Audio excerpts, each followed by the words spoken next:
Okay, go. Period 5. All right, period 5. This is your lesson for the day. So I need you guys to take out a piece of paper. A couple things that have changed just while you're doing that. Your calendar will be changed. Everything is going to be bumped back a day. I'm not printing you a new copy of that calendar. I will just update it on the website. You are welcome to print yourself a copy if you like having that hard copy. Okay?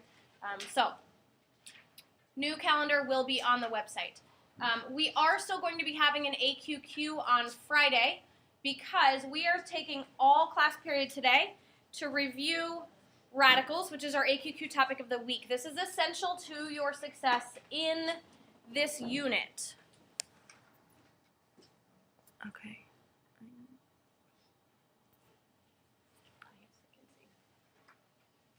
Alrighty.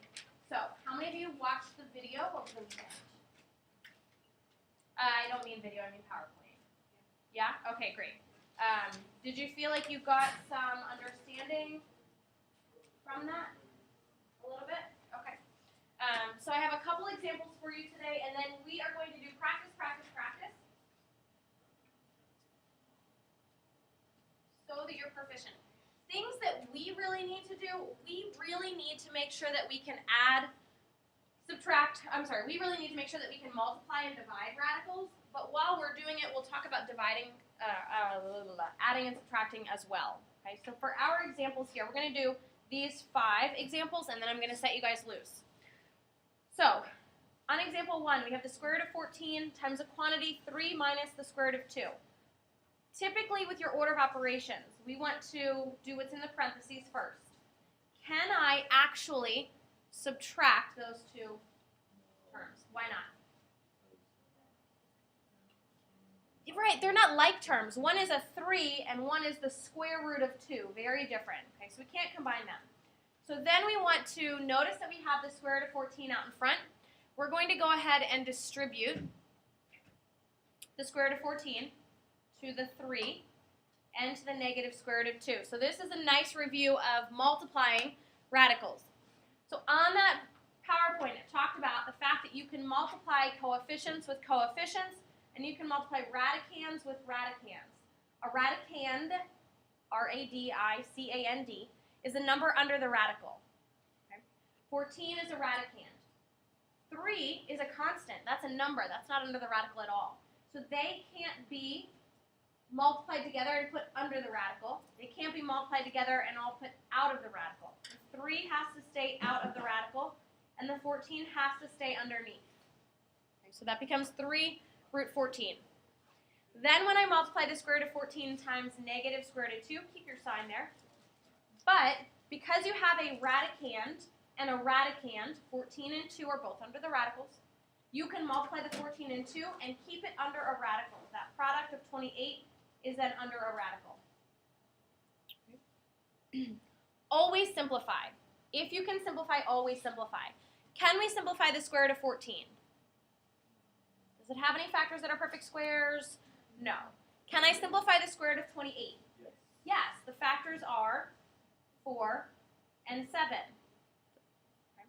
So I have a 3 square root of 14. That's just going to come down. I'm not doing anything with that term. The square root of 28 becomes 2 square roots of 7. All right. I can't subtract those 2 terms because one has a 14 under the radical and the other has a 7 under the radical. All right, I need a friend to come and make sure that my computer doesn't fall asleep. All right. So, yes.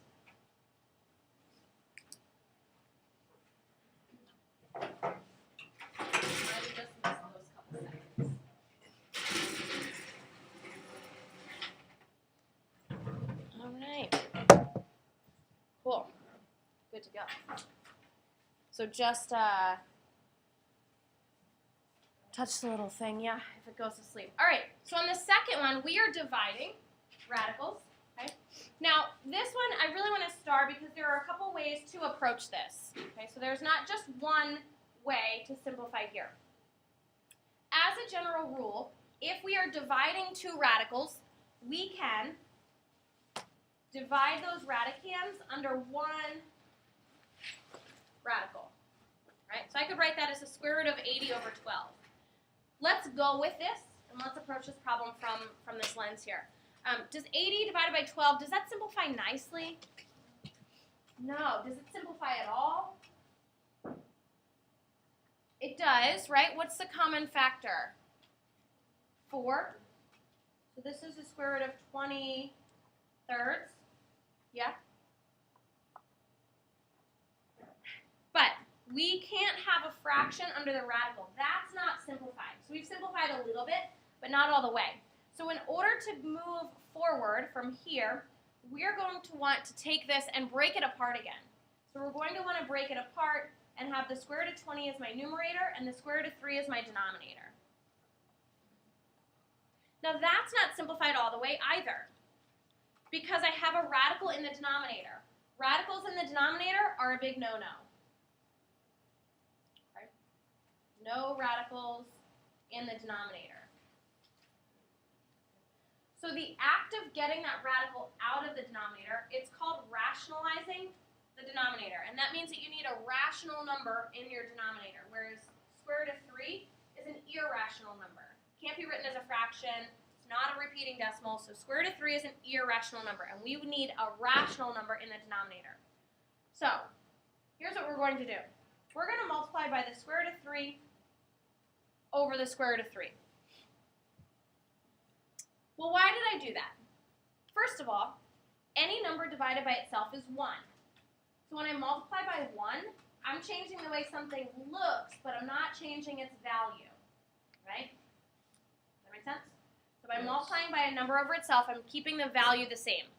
Second, look what happens in my denominator. Now the numerator, we'll deal with that in a minute. Square root of 60, we have some simplifying to do there. But take a look at my denominator. What is the square root of 3 times the square root of 3? Square root of 9. It was the square root of 9. Well, what is the square root of 9? 3. 3. Is 3 a rational number? Yes. Yes, it is. Okay? So that's why I selected to multiply by root 3 over root 3, because that's going to make my denominator a rational number. Now, I said the square root of 60, we had some stuff to do there. Right? What are factors of 60? 4 and 15. 4 and 15. So what does that numerator simplify to be? 2 root 15. 2 square roots of 15 over 3. Now, the 2 is outside of the radical. The 3 is outside of the radical. Can I simplify 2 over 3? No. Can I simplify 15 over 3? Yes. Is that really 15, though? No. No. So these don't simplify because one is under the radical and one is not under the radical. This is my final answer here. All right? Good to go? Okay.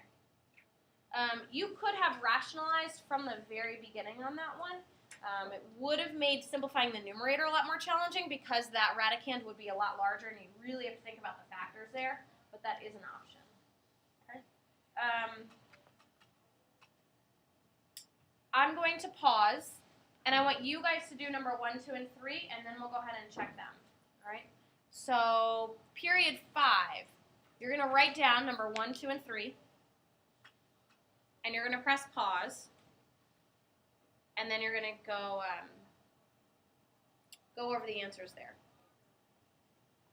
You guys are just working.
All right, so period 5. Once you've checked your answers, then you're going to work on this worksheet. Lots of practice there. Homework tonight is to take notes on section 7.1. You will have an assignment tomorrow where you can use those notes to answer some questions. So take good notes on section 7.1.